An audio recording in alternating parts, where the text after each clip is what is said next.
everybody. Welcome back. Happy New Year. From the very beginning of this Congress, House Democrats have made clear repeatedly that we are ready, willing, and able to find bipartisan common ground with our Republican colleagues on any issue in order to solve problems for hardworking American taxpayers. We've repeatedly made clear that we want to find bipartisan solutions to making life better for everyday Americans. That is why we were sent to Congress, to serve the people. This week has once again revealed that extreme MAGA Republicans have zero interest in doing anything productive that is designed to benefit the American people. House Republicans are the party of insurrection, impeachment, and illegitimate investigations. Nothing more, nothing less. Insurrection, impeachment, and illegitimate investigations. These extremists have made clear once again this week that they have no ideas, no agenda, no vision, and have made no progress on solving problems for everyday Americans. It's sad and it's shameful that extreme MAGA Republicans have turned the House of Representatives into a spectacle and a national embarrassment. The most unproductive Congress in modern American history being presided over by these MAGA Republicans whose agenda, let me correct myself, is chaos, dysfunction, and extremism. That's their agenda. That's their substantive agenda. Anchored around insurrection, impeachment, and illegitimate investigation. Question? Thank you very much, Mr. Leader.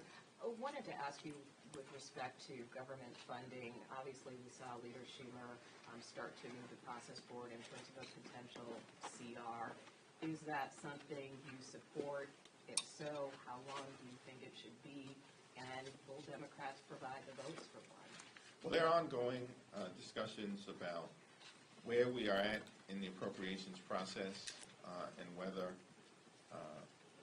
we have the ability to complete the work under the time frame that is in front of us, which right now involves deadlines on both January 19th and February 2nd. I think that we have to continue to press forward to get as much done, but there are some practical realities that many of the appropriators on both sides of the aisle have indicated could constrain them from completing their work as it relates to doing what needs to be done in the most robust way for the American people. So from my perspective, let's cross that bridge when we get to it, but it's a question that I think is going to be before us as to the need for continuing resolution sooner rather than later. Thank you. Michelle Obama said that she's terrified about possible outcome of 2024 election. In terms of your priorities, leadership priorities for 2024, what's your response to those who may share the same concern about possible return of Donald Trump to the White House? Well, the American people should be terrified by the prospect that the leading candidate for the Republican Party is the twice impeached former President of the United States who's under multiple indictments and is threatening to turn America's democracy into a dictatorship solely to serve his own personal interests, not the interests of the American people. That is a prospect that should terrify everyone. Donald Trump has made clear that he wants to take away a woman's freedom to make her own reproductive health care decisions. Donald Trump is celebrating the fact that the Supreme Court, at his direction, apparently, struck down Roe v. Wade and is criminalizing abortion care, which they've unleashed all across America. The American people should be terrified at the prospect that the extreme MAGA Republicans want to detonate Social Security and end Medicare as we know it. The extreme MAGA Republicans, under the leadership of Donald Trump, want to end the Affordable Care Act, which will result in more than 100 million Americans with pre-existing medical conditions losing their health care. That's one of the top agenda items for Republicans if they were to get complete control of government. So yes, the American people should be terrified. Everything that we care about is on the ballot this November. Reproductive freedom is on the ballot. Social Security is on the ballot. Medicare is on the ballot. The Affordable Care Act is on the ballot. Gun safety is on the ballot, and democracy itself is on the ballot. Have you spoken to Speaker Johnson about the possibility of a continuing resolution? And also, what are your thoughts on the deal that he made with Schumer on the Topline spending numbers over the weekend? I have not spoken to Speaker Johnson this week about the possibility of a continuing resolution, but in the context of the Topline spending agreement, it is consistent with what House Democrats have said from the very beginning, which is we had an agreed upon top-line number connected to the Bipartisan Fiscal Responsibility Act of 1659. And nothing short of that was acceptable because that top-line spending number is what is necessary for Congress to meet the needs of the American people in terms of their health, their safety, and their economic security. Are you concerned about him using certain policy riders that may lose some Democrat support?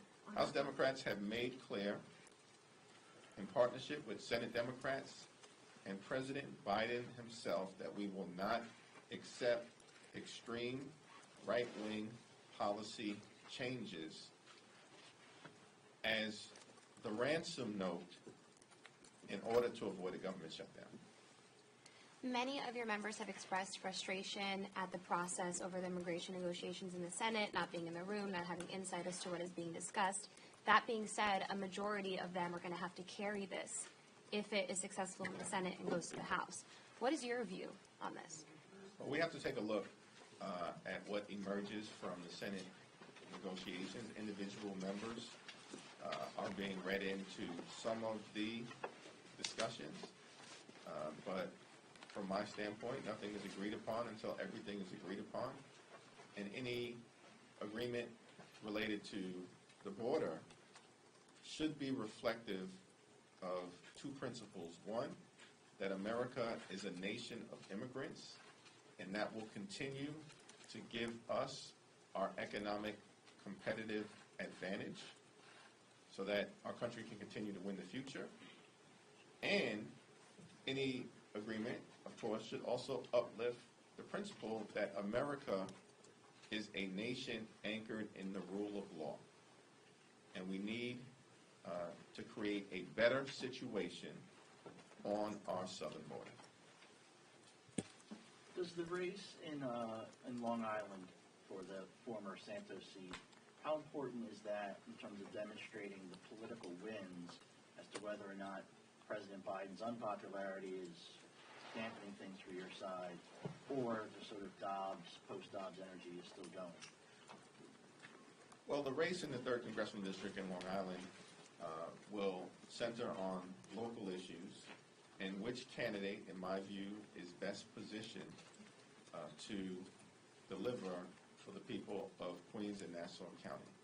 Tom Suozzi has a track record of bipartisan problem solving on issues of importance, and will be, in my view, an important voice in resolving challenges for the American people, including repealing the state and local tax cap that extreme MAGA Republicans imposed on the people of New York and the United States of America as part of their GOP tax scam.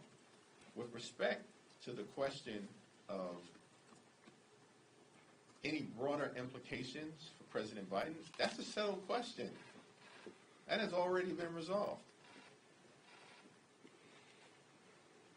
In November of 2022, all of the predictions were that Democrats were going to be wiped out because of Joe Biden's alleged unpopularity. That we were going to lose 40, 50, 60 seats in the House, lose the Senate, get wiped out in terms of the governorships in Wisconsin, in Pennsylvania, in Michigan, that we were going to lose state legislative seats, and that Republicans were going to pick up critically important positions in races for Secretary of State and Attorney General. And we were told that this red wave was coming because of concerns related to the economy and President Biden's unpopularity. The exact opposite happened. Democrats defied political gravity. We didn't lose 40, 50, or 60 seats. We're only 5 seats short. And had it not been for some redistricting challenges where Republicans rigged the game, Democrats might even be in the majority right now in the House. We didn't lose the Senate. We gained a seat. We didn't lose governorships. We won in Michigan. We won in Pennsylvania. We won in Wisconsin. We gained a governorship in Arizona. We held on to Kansas. We flipped red seats in terms of governorships in Maryland and in Massachusetts. We won legislative bodies, including the entire legislature in Michigan and one half of the Pennsylvania legislature, amongst others, held our supermajorities in New York and California. And every single Republican election denier who was on the ballot running for Attorney General or Secretary of State in November of 2022 in a competitive race lost. And then we were told, well, that was all about the energy connected to the immediate aftermath of Roe v. Wade falling. But then we won a highly competitive, close race in Wisconsin in April of last year in terms of the Wisconsin Supreme Court. And then we were told, no, that was just a one-off special election. Democrats are going to get wiped out in the off-year 2023 November elections. And what happened? The exact opposite. Reproductive freedom prevailed in the increasingly red state of Ohio. Republicans got wiped out in Virginia. We took control of the Virginia General Assembly. The Democratic governor of Kentucky held on, not with a Republican in the White House, with Joe Biden in the White House. And so all available evidence, not the punditry, all available evidence suggests to me that Joe Biden hasn't been an anchor on Democratic prospects. We keep winning. And Tom Suozzi is working hard to do the same on February 13th. Do you approve of or embrace the emerging tax deal? The child tax credit must be robustly funded as part of any tax agreement that receives significant support from House Democrats. The Biden child tax credit that was enacted as part of the American Rescue Plan was incredibly important in improving the lives of working families, middle-class families, and low-income families, reducing child poverty in many communities in half during the last 6 months of 2021. Child tax credit doesn't benefit blue states. It benefits all states. And I think it's important, as part of any tax agreement that is reached, that will need bipartisan support in the House of Representatives, that the child tax credit is fully funded in a manner consistent with what was done in the American Rescue Plan. From my standpoint, that should be the starting point of any discussion. If I can go back to sort of the discussion you were just having about Tom Suozzi and what's currently happening in the House. They currently have 2 vote margin, the Republicans do. If, with the departure of Bill Thompson, it's going to stay the same, but if Suozzi wins and comes back and Higgins remains, they'll go down to a 1 vote margin. Have you had any conversations with Brian Higgins about staying longer to sort of tighten up those margin of error for the Republicans? Yeah, I have not had that conversation with Congressman Higgins.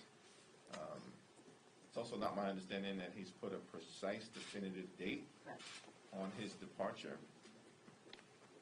And it's a reasonable conversation, at least in the short term, for Democrats and Republicans to figure out how we can govern in an enlightened way that will benefit the American people that we serve. And what is clear is that the only way to get things done for the American people in the House of Representatives is through a bipartisan governing coalition. That's the only way forward. At this point, House Republicans can't organize a 2-car funeral. They can't do it. They can't even pass their own rule. And so it's not clear to me how anything gets done unless traditional Republicans come to the conclusion that they have to break from the MAGA extremists and join Democrats in governing in an enlightened, bipartisan way to solve problems for hardworking American taxpayers. Go back to this side. What was your reaction to Hunter Biden's decision to show up yesterday at the contempt hearing? Well, the House Republicans were exposed on the Oversight Committee, in my view, as complete and total frauds with respect to the efforts to target President Biden's family.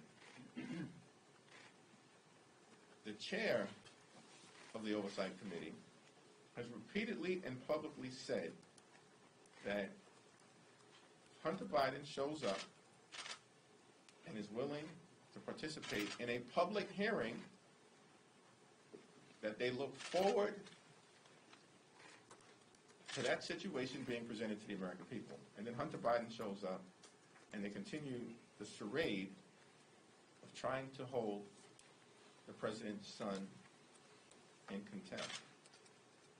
The Republicans are engaged in political gamesmanship and stunts because they have no vision, have no ideas, have no agenda, and certainly have no accomplishments to present to the American people.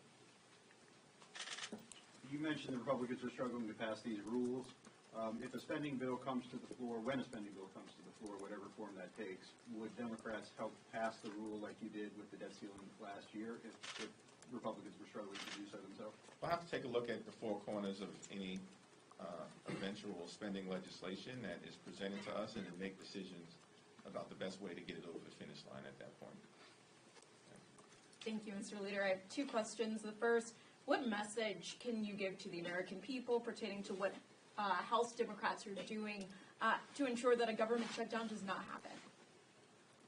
Well, we were able to reach a top-line spending agreement in a bipartisan way that has unlocked the appropriations process that, from the standpoint of House Democrats, is now in the hands of Rosa DeLauro and the appropriations team, and we have full confidence in their ability to do what is necessary to craft spending bills that meet the needs of the American people. We're also confident that Senate Democrats under the leadership of Chuck Schumer and Senate Republicans are willing to work in a bipartisan way to reach an ultimate spending agreement with respect to the 12 bills that need to be passed into law. The open question remains whether traditional Republicans are willing to break from the MAGA extremists who are clearly determined to shut down the government.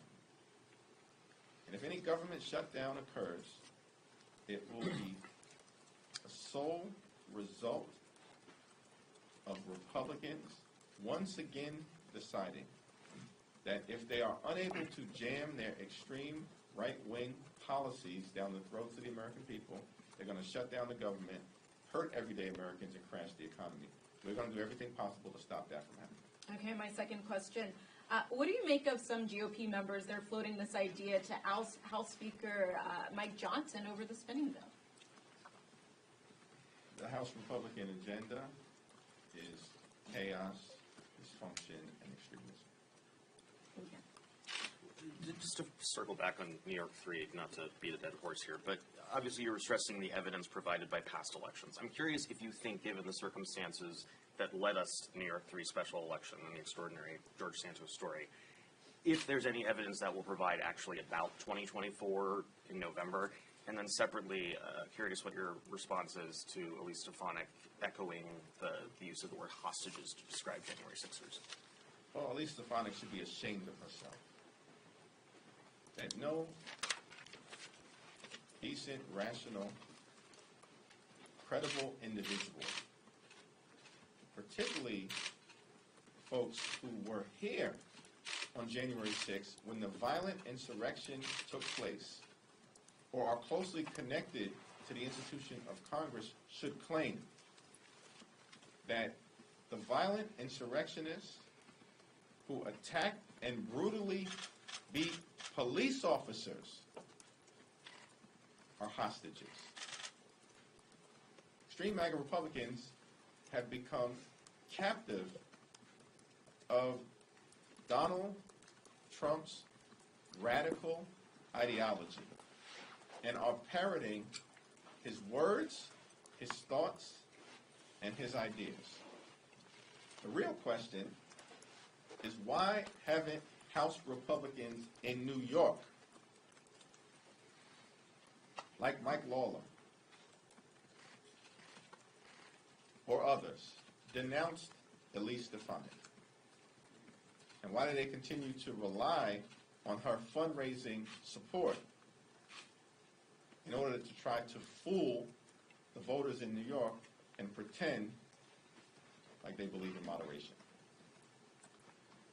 Yeah, are there chances of planning another short-term CR, and if so, for how long? Well, that's an open question that remains up for discussion. Go back to the side. Right now, outside of Speaker Johnson. Try to show both sides of the aisle love here. Right now, outside of Speaker Johnson's office, there's reporters talking to HFC members going in and out saying that they're discussing an alternative plan to this top-line number that was negotiated between Senator Schumer and Speaker Johnson. I mean, what do you make of the fact that this seems like Groundhog Day, that, Speaker Johnson seems beholden to this far-right side of his party? We have publicly and clearly and unequivocally reached an agreement on the top-line spending number, and that is 1659. There is nothing more to discuss.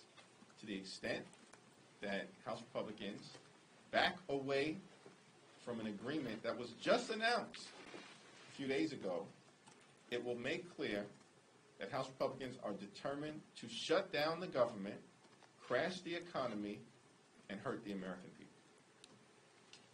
An outside of the Beltway question.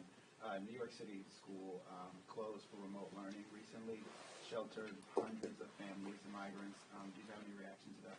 Yeah, I haven't been fully briefed on the situation at Madison High School, but I look forward to receiving a greater level of information as to why the decision was made, and most importantly, ensuring that we can continue to provide the access to the educational opportunity to all New York City students without disruption moving forward. In light of Congressman Deluzio's call yesterday for the Defense Secretary to step down, have you talked with Congressman Deluzio since then, and do you agree with his sentiment that the Defense Secretary should resign? From my standpoint, we need far more information before I can make any detailed comment on the appropriate way forward, but I do not believe that Secretary Austin should resign. My thoughts and prayers are with Secretary Austin. He's a great patriot, a good man. He served this country for decades, and I'm hopeful that he will have a full, complete, and speedy recovery. I do look forward to being briefed by the administration in terms of protocols that they may put in place moving forward to ensure that information flow within the administration and between the administration and Congress is more expeditious, and also to make sure that there are plans in place in terms of the chain of command when a cabinet secretary is temporarily unable to perform their roles in leading a department. Last question. Another question on the emerging tax package. Senator Ron Wyden said that it's important to get this done before January 29th tax season. Obviously, a lot of tax benefits in this package would be going to help businesses, and they want to do it before the next tax year. Do you share that same urgency? Does this need to be done before January 29th? It's important to move sooner rather than later. I wouldn't put a hard date on when this must be completed, but it is important that any tax package robustly support the child tax credit. Thank you, everyone. Thank you.